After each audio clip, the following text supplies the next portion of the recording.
Money 2020 was back, live in Amsterdam. I took some time away from the show floor to speak with a few friends about their experience at the show, their day jobs, and what gets them excited. I'm Will Haskins, and this is Mobile Money.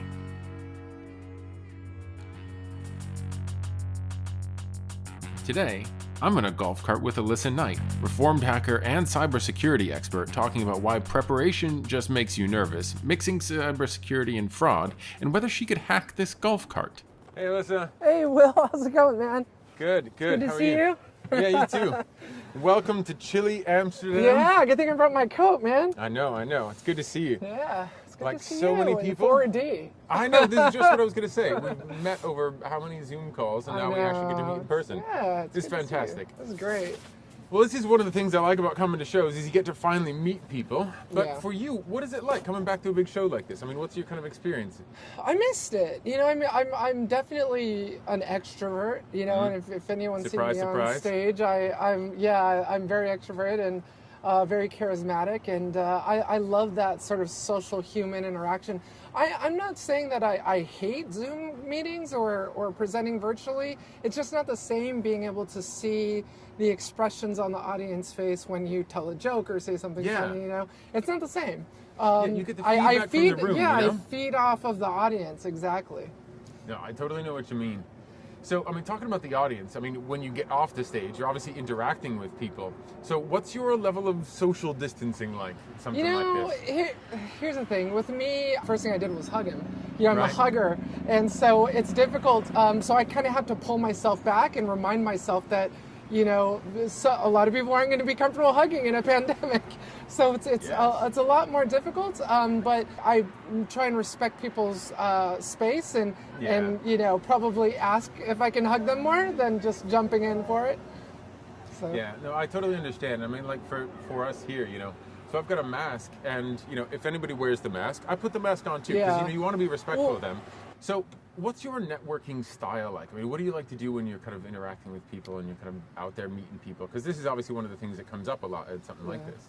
Yeah, I mean, for me, it's funny. I was just thinking the other day that I think business cards are officially dead. I don't, especially in a pandemic. You know, you're handing someone your business card, and they look at you like, you know, like they've seen a ghost. Like, what are you doing? You're handing me something.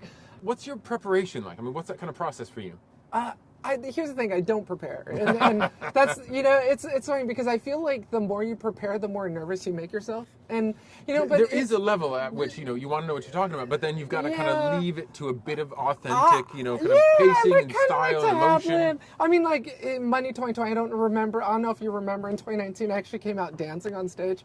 And the audience ate it up. It was great. But, you know, to me, it's not just about educating the audience and making sure that they get their takeaways, but it's also entertaining them. I love to entertain.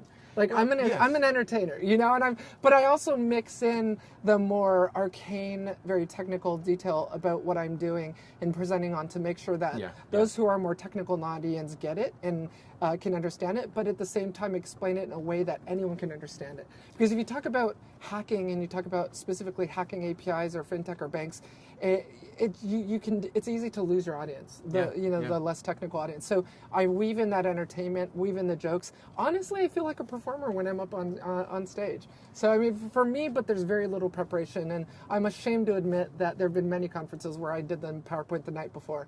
But you know, I mean, but that's the excitement of public speaking, is being able to reinvent myself every single show. You know, so like if like my fans, I absolutely adore them and love them, and you know, I don't want them, when they're tuning into every single event that I speak at, I don't want them feeling like, oh, I've already heard this before. Yeah, exactly. Yeah, and it's tough when you're speaking a lot, you know, to reuse content. You know, and this is something that we have this conversation with a lot of our speakers, because you know, many of them are really in demand. You know? And so you get people that are in similar situations to what you're describing. They're doing a lot of this stuff. Yeah, well, I mean, it's really easy to fall into that trap of like, oh, I don't want to do a brand new PowerPoint. I'm just going to reuse the one from last year. Yeah, you know, or from the show. You got to. You do. So that's what you're doing if you're kind of giving a talk. What's your opinion on panels? Because some people just think they're rubbish. Some people think it's really good. So I think that it's almost, I have a great deal of respect for Money 2020 or any event that has panel, because you need the right personalities in that panel. What I love about panels is that people get to see people interacting with each other just bringing things to public discourse and talking about it, and you get that interesting dynamic of different perspectives on a single topic, versus a single speaker, a single talking head talking about it from one person's point of view. And what I love about panels is you're in this position where you do get to see the different arguments on different sides of a religious debate, or and just being able to get immersed into even heated debates, and you get both sides. And if you structure the panel right, because trust me, I've seen poorly planned panels, and I think it's a more difficult task than finding a single speaker to put on stage. The entirety of my career has been around security operations. It really hasn't been involved in fraud, but I think over the last decade or so, fraud is increasingly becoming a cybersecurity problem. And so I love the fact that I'm moderating this discussion, because I can really capitalize on that dynamic and bring that to the conversation. I'm very interested in the discussion. I've been able to. The Money 2020 has allowed me to create the questions that they're going to be answering. So, a lot of the narrative is going to be around account takeover, synthetic identity fraud, the things where cybersecurity and fraud really merge with those two worlds. So I think it's going to be a very interesting discussion. I think it needs to happen. I think it's a very pervasive issue and contemporary issue that needs to be talked about. And I think I'll, as a hacker, bring a very interesting dynamic to that conversation. I totally agree with you. I mean, you definitely see that merger happening. So I want to talk about what your day-to-day looks like. I mean, what is Alissa's day-to-day? So, all right, it's very regimented. So I actually get up at 4 a.m. I work out. After I'm done working out, I meditate. We work in a very high-stress industry, and everyone who works in cybersecurity knows that it's not a 9 to 5.